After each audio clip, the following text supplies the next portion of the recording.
Joueur qui va récupérer en coupant les passes plutôt qu'à les gratter dans les pieds. Exactement, par anticipation parce qu'il est intelligent.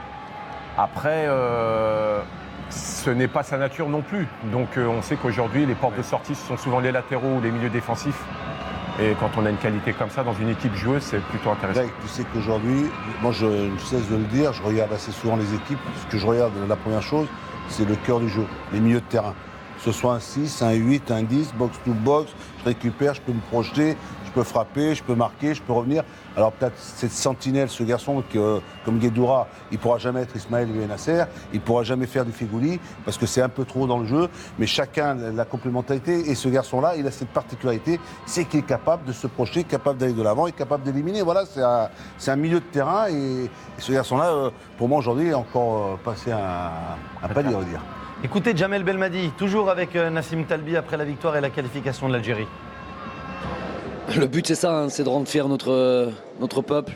Je sais qu'on sait tous que voilà, les Algériens ont une passion exacerbée pour le football, que par les temps qui courent, si on peut mettre du baume sur le cœur, c'est un devoir, les joueurs le savent, ils sont très responsables, ils ont vraiment envie de faire plaisir avant toute chose au pays. Donc félicitations, vraiment félicitations aux garçons, félicitations à l'équipe et évidemment à tous ceux qui l'entourent et qui travaillent dans l'ombre.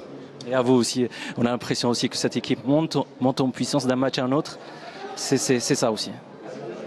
Oui, c'est vrai qu'on fait preuve de régularité, on n'encaisse pas de buts, on marque des buts, on est solide, donc on concède peu d'occasions, très peu d'occasions. Je ne me rappelle pas aujourd'hui avoir eu de frayeur. On a vraiment été très costaud.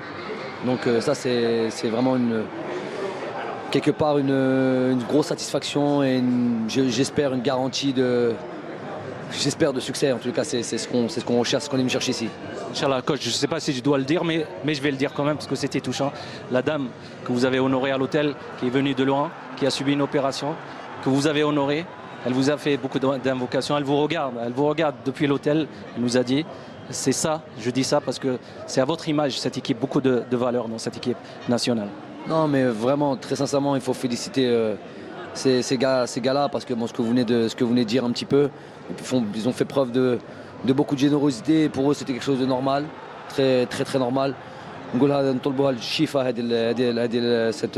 Cette mère qui est venue ici, qui nous a touchés, c'est le moins qu'on puisse faire.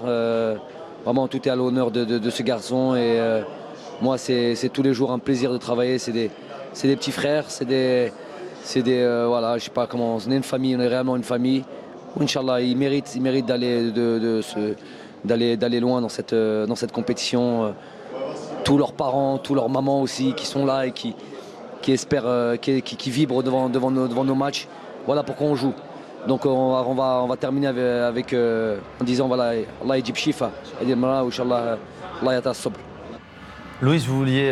Non, Monsieur Kahn, que nous avons le plaisir d'avoir avec nous tous les soirs, je voudrais te demander si dans l'existence de toutes les Kahn, dans toute l'histoire, parce que tu connais un peu,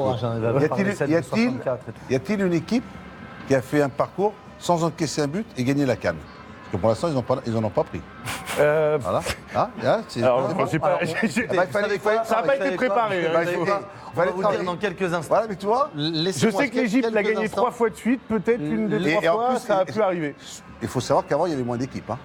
Il y avait plus d'équipes. Attends, on va vous dire ça dans quelques instants. L'Égypte peut-être. Ils ont pris 0 but. On va vous dire ça dans quelques instants. peuvent le faire. Avant cela, Ils peuvent le faire. Il a été très bon.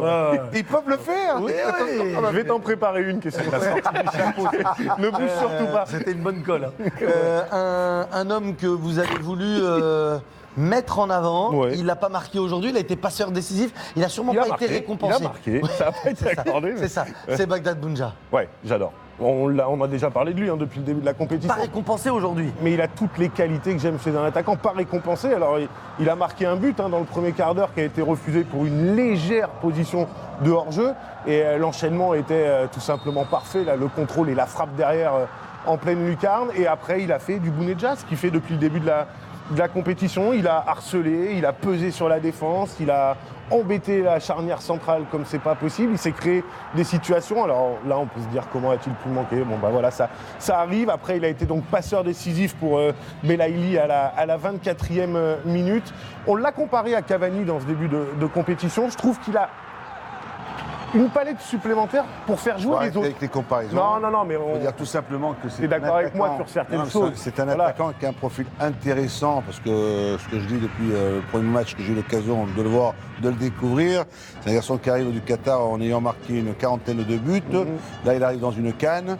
On le voit dans ses 41 déplacements. buts en 28 matchs. Non mais bon, dans ses déplacements, dans ses appels, dans son pressing, dos. Ouais, c'est ça, la débauche d'énergie énorme. Dos au jeu, ça Et remet. surtout intéressant par ses appels Voilà. en profondeur. Appels, Il voilà. sait que vous étirez une défense. Exactement. C'est super important. Non mais c'est ça. Dans l'avant-match du quart de finale, soit face au Mali, soit face à la Côte d'Ivoire, on vous montrera un documentaire assez incroyable qui va vous emmener à la découverte de Bagdad Bounedjah. Jamel Belmadi parle de lui et un autre homme qui joue actuellement à ses côtés, du côté d'Al-Sadd, ou qui jouait actuellement avant de prendre sa retraite, Xavi. c'est Xavi. Ah, Vous j'ai écouterez Xavi quand il parle de l'attaquant de cette formation algérienne et ça vous posera un petit peu ce joueur-là. Le fait qu'il n'ait pas marqué aujourd'hui, on l'a vu souvent en position de hors-jeu, on l'a vu souvent râler, demander les ballons un peu plus rapidement. Qu'est-ce que ça peut donner et on va bien insister, on dit quand il a râlé, c'est de la frustration, mais jamais de l'énervement, jamais contre ses partenaires, Raza. On sent qu'il a ce truc en plus, cette rage en lui. C'est un attaquant généreux.